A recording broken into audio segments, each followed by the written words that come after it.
เอาไว้นี่ตาบาดแต่ว่านะมูขนไม่กำลีของขนไม่กำลีไอ้ข้าวหน้าผมก็พอเยอะเป็นอะไรเกี่ยวกับวันแรกที่เกี่ยวกับช่วงสัตว์เลยน่าคุยกันแต่เดี๋ยวมันเกี่ยวกับเกี่ยวกับเราทำเป็นรุ่นยี่ห้อเราขอให้เกี่ยว These right over here are the light boxes. Well, this is the light box, and then these are our call station. Basically, just hit the gray button, like say you're ready, just open that, and then just direct your head.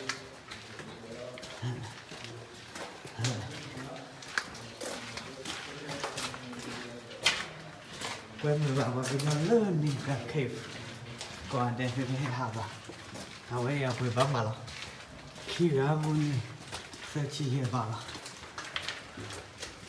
แล้วก็เลยไปชอบเลยเนี่ยฮะมาแล้วมาแล้วเว้ย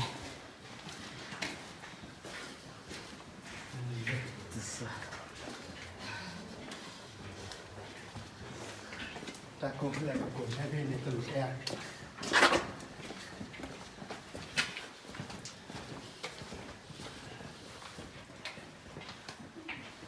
เอาไปชอบเลยแบบนั้นพี่ elephant what's the elephant ไปดิ มาเก็บของเราไปเจอเลยขอนิดนึง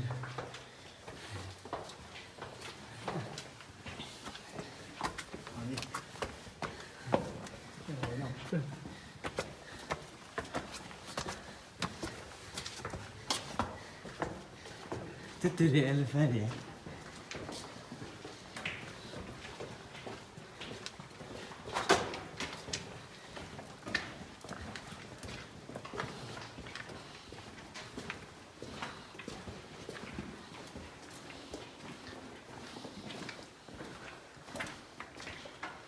ماذا؟ اللي أخوي تعبوا لي بحاول ده. هذا شكله بعد هذا شكله.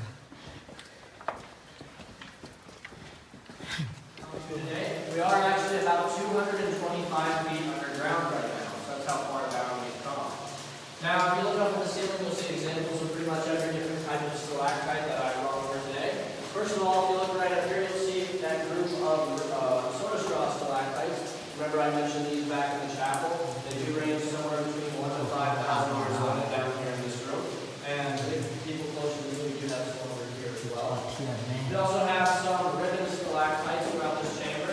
Now another nickname for ribbon stalactites is cave bacon.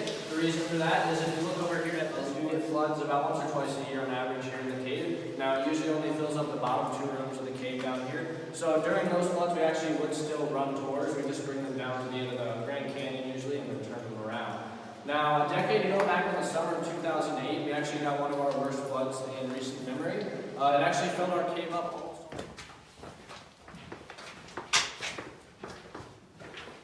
Alright guys, so we are nearing the end of the Grand Canyon now, so if you look up above your heads where I'm shining my light, you will see some of the tallest ceilings we have here in the cave. They are measured at somewhere between 100 and 105 feet high down here at this part of the cave. Now you guys may have also noticed on either side of us here at the end of the Grand Canyon, we do have another type of rock sticking out of the walls. You can see some up here, you can see some over here on the left as well. This is a type of rock called chert, C-H-E-R-T. It is the only other type of rock in our cave other than the limestone.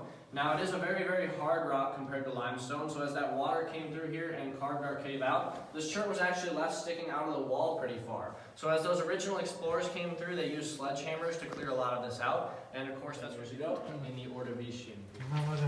จะชอบรถเราหมดเลยที่กว่าวันนั้นหนูแม่งปอกว่าเลยใช่เชียร์กันเลย Now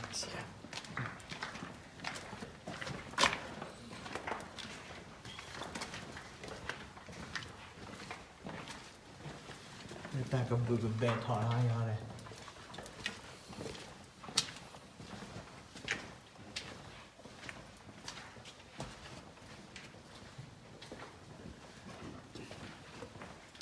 giờ ta khá khơi nha chị bà. Alright guys, so this wide open area that we're standing in here is roughly the halfway point of the tour, so we're about a quarter of a mile into the cave right now or so. Now if you look up, you'll see the ceilings are getting a lot taller and narrower. Here in about 10 to 15 minutes or so, we're going to be entering a part of the cave called the Grand Canyon. Now the Grand Canyon gets its name because it does feature the tallest ceilings we have here. They can reach heights of up to 100 feet and higher in some spots down there. So we'll be seeing that in just a little bit. Now right up around the corner here, we're going to be passing by a formation that we call the Battleship. So you guys take a look right here, you'll see it. It's a freestanding limestone wall right there. Kind of resembles the front of a giant boat, as you can see.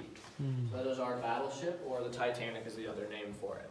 Now we're going to be making our way up around that to go check out some more fossils that we have up in the next couple hallways.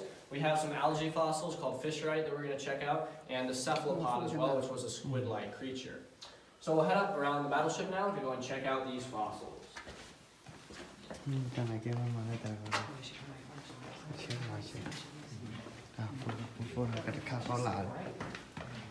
Alright guys, so as we come up here, I'm going to have about half of you gathering on this side of me, and the other half will be over here so everybody can see this.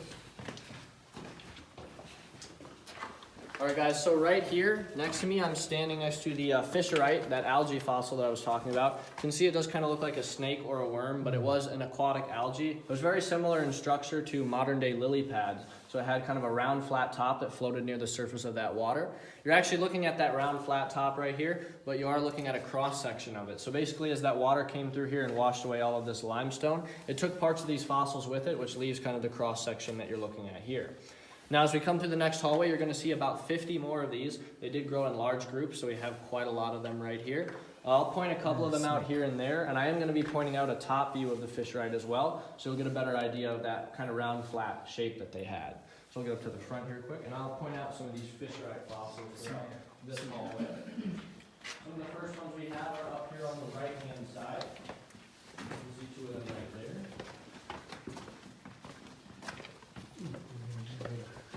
Some more of them over here on the left. And these right down here are pretty close to the actual diameter that these things would have been. A lot of the fossils we have throughout this hallway are kind of just little broken fragments of them. You can see this one right here. Snake. There's a small gastropod shell next to that one.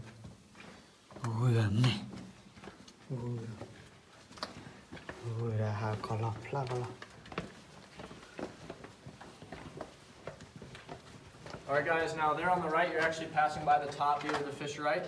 So you guys can all take a look at that. That kind of gives you a better idea of that round flat shape that these things had. And if you look right there, you can actually see that side part that we've seen exposed in the walls so far as well. So everybody be sure to take a look at that top view of the Fischerite coming past. We have some more right down here. This looks like beehive. You can see they are all over the place.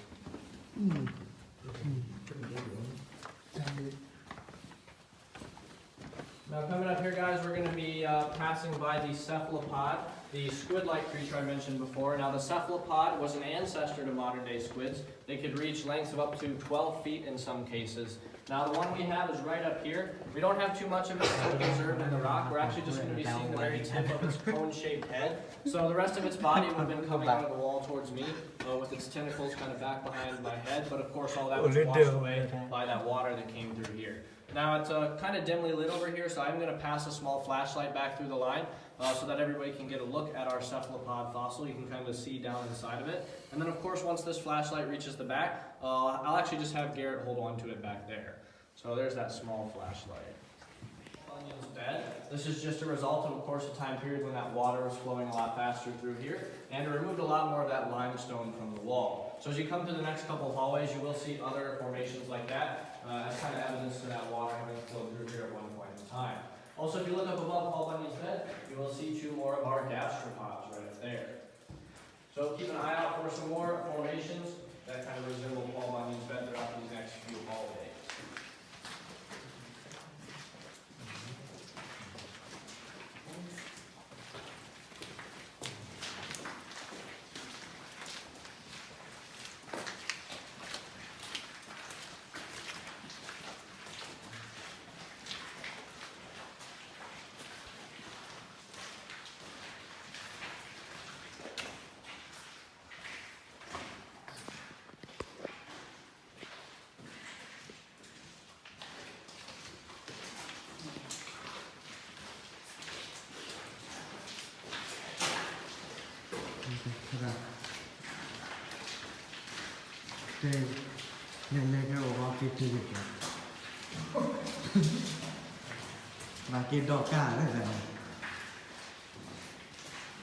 Alright guys, as you come around this next corner, be sure to keep your eyes up.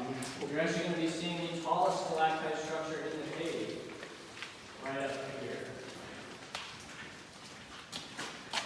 So guys, let's start up here. As I said, it is the tallest stalactite structure in the cave. This is called the wedding veil, that we saw a little bit earlier. But of course, this is what those original explorers had to deal with coming down through the cave for the first time. That is our alligator's back right there. Now just up past our alligator's back, we have the first type of cave formation that we'll take a look at today. So this right over here is called Flowstone. Now you can see it looks kind of slimy. It is actually solid rock though. Now this is made out of that mineral calcite that I mentioned up near the top. So basically what happens is when it rains up on the surface, that water will start to travel down through the ground. As it hits the limestone, it picks up that mineral calcite and gets mixed in with the water. And eventually it makes its way down into our cave, drips down over these rocks, and as that water flows down here, that calcite gets deposited in a very thin layer. Over time, those layers of calcite build up on top of each other, so you have what you see right here. It actually takes about 100 years or so to form 1 cubic inch of calcite, so it is a very, very slow process, of course. And calcite is the same mineral that makes up all of our stalactites and stalagmites as well. You'll be seeing a lot of those around the floor. So keep an eye out for some more of that Flowstone.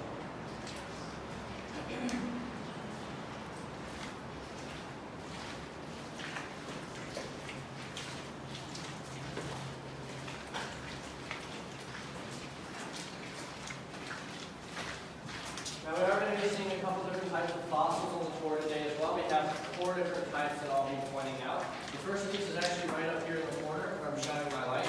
These are the Gastropod fossils. So the gastropods were ancestors to modern day snails, and these date back to about 450 million years old. So they date back to a time period called the Ordovician period. Now during that time period, due to continental shifting, this part of the United States was actually near the equator, and it was actually covered in a shallow tropical sea. So all these creatures that you'll see preserved in the rock today, they were sea-dwelling creatures that lived in that water back then.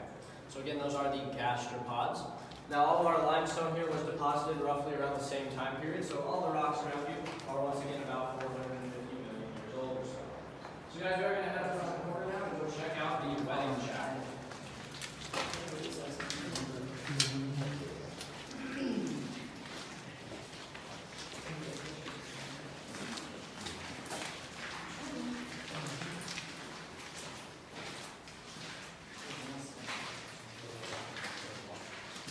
Alright guys, so as you come here, you can feel free to take a seat on the benches if you would like. So guys, this is the famous wedding chapel that we have here in the cave. Now believe it or not, we do actually hold weddings down here. Since we opened in 1934, we've held over 400 weddings down here, which totals out to about 2 or 3 a year on average. Now, as the original explorers came in here, they saw this crack that runs from the back of the room. You can see it goes all the way up to the front behind me.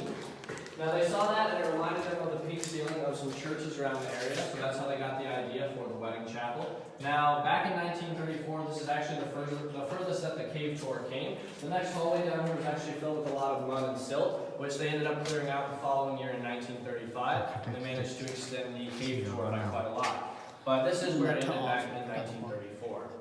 Now, the wedding chapel here is a good spot to show you guys some different stalactite formations that you'll be seeing throughout the rest of the cave. So the first type I'll point out right over here, these are called ribbon stalactites. Now these form from water just trickling down the wall over time. You can see it leaves these trails of calcite behind. These right here on this wall are no longer active anymore, but if you look right up here, you'll see some that are still growing. A couple of them right on that wall. Those are the ribbon stalactites.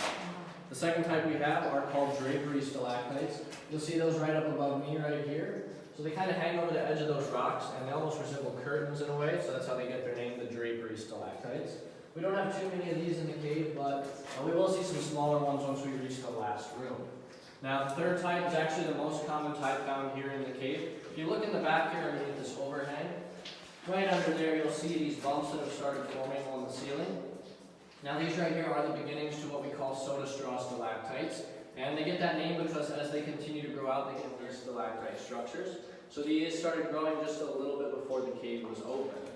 And now once we get down to the last room, you'll be seeing some clusters of soda straw stalactites that range anywhere from about 1 to 5,000 years old. So you will get to see what they look like when they get a little bit longer, once we get down to the final chamber. So guys, we are going to be heading down the stairs to my left now. As we come to this next hallway, we have one of our lowest ceilings in the cave. So of course, just watch your heads coming down through here.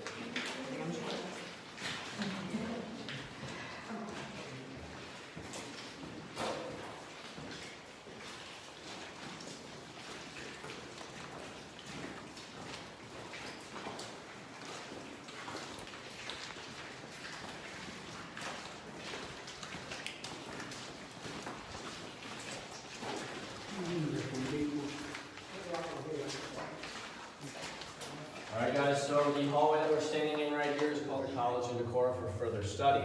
Now, the reason that this hallway is called the echo chamber is just because of the shape of the walls. It actually allows sound to reverberate in a pretty cool way in here. The way I like to demonstrate is just by pounding my sternum. You'll hear it kind of sounds like a bass drum almost. So that's how it gets its name, the echo chamber. You can kind of hear that echo that this chamber has, of course. Alright guys, so we'll continue this way now.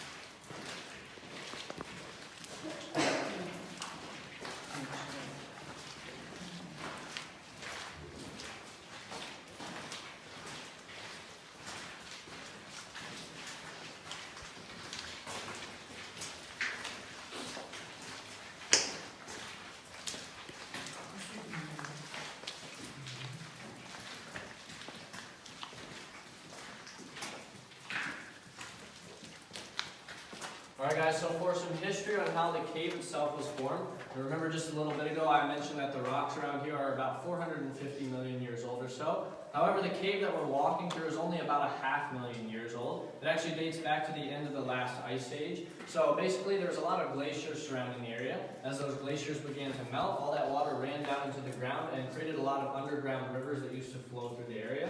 One of those underground rivers is what carved our cave out. So that water was moving through here pretty quickly, and that's what leaves our cave so tall and narrow in a lot of spots.